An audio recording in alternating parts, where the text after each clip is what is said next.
Hi there, everyone. I'm coming to you again from my beautiful summer home in Upper Michigan, and I just wanted to respond to your very thoughtful discussion board 2 posts. I'm going to divide it into 2 parts. Sorry, the little no-see-ums are flying around me here. Culture, right? So I want to divide it into 2 basic parts, the funds of knowledge and specifically the silent period, because that seems to be the one if we haven't heard of that, we may have questions about it. And secondly, if you have heard about it, you have some nuanced concerns about the silent period. So first of all, there's no set time period for the silent period. I once had a little girl who was silent all the way from the beginning of the school through Christmas, but she was like a little sponge during that time.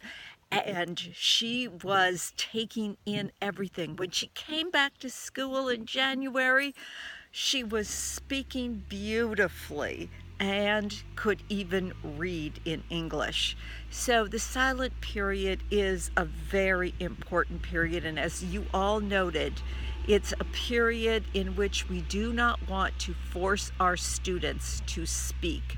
I know some people think they have to get their students to say hello or some minor English words during this time. And I know it's really best not to force the issue. Um, as I said, there's no timeline. It kind of depends on the individual's personality. It also has some differences in culture. And so that's just something we need to be aware of. Um, and if we really want to know, somebody asked about the difference between the silent period and maybe a student just not being willing to talk. And the kind of sneaky little way I always watched was figured that out was trying to watch during interactions with peers, because oftentimes you would see more English come out then. So take a little bit of time and watch that.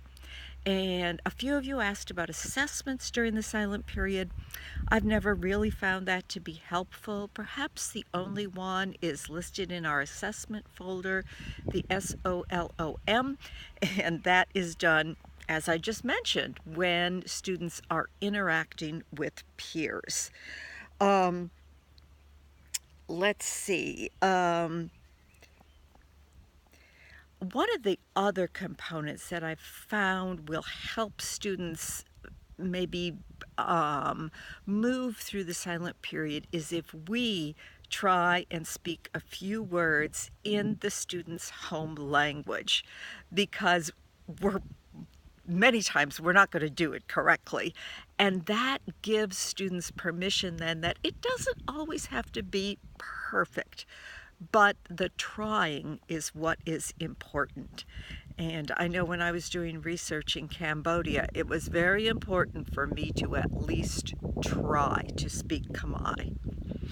Let me just take a little deviation and talk about some of you kind of bordered on this a little bit, especially when we get students who are refugees from war-torn parts of the world. And Maslow, some of you read about him in 601. The new Tracy and Morrow edition has 2 chapters on Maslow. And just remember that children, people need to feel safe. Their basic needs, like for food, clean water, and shelter, need to be met before any kind of true learning can take place. So that's important to remember. Oh, somebody talked about the beautiful little book called Seed Folks. Thank you for reminding me of that book. If any of you teach middle school or high school, you may want to take a look at that. So let's just, and that kind of is a good bridge into the funds of knowledge component here. You mentioned that, the pacing and everything you have to do with the curriculum can sometimes be a hindrance to funds of knowledge. And I say embrace those small moments. Some of you said, oh, if somebody brought henna and showed me the henna, I could have developed a curriculum unit around it. Yeah, but you know what?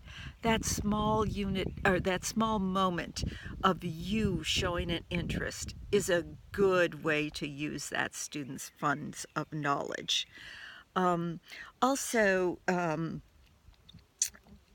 we may not understand a student's past school experiences. And some of you talked about sitting down and personally getting to know students, because this will give you a real good picture of it. In many parts of the world, I've been in classrooms throughout the world where there are 50 children crowded together in a small cinder block room, sitting all scrunched up on benches with no lights and no air conditioning. And that can be particularly challenging. So just remember, our students come to us with all kinds of different school experiences. Many of you bordered on this too.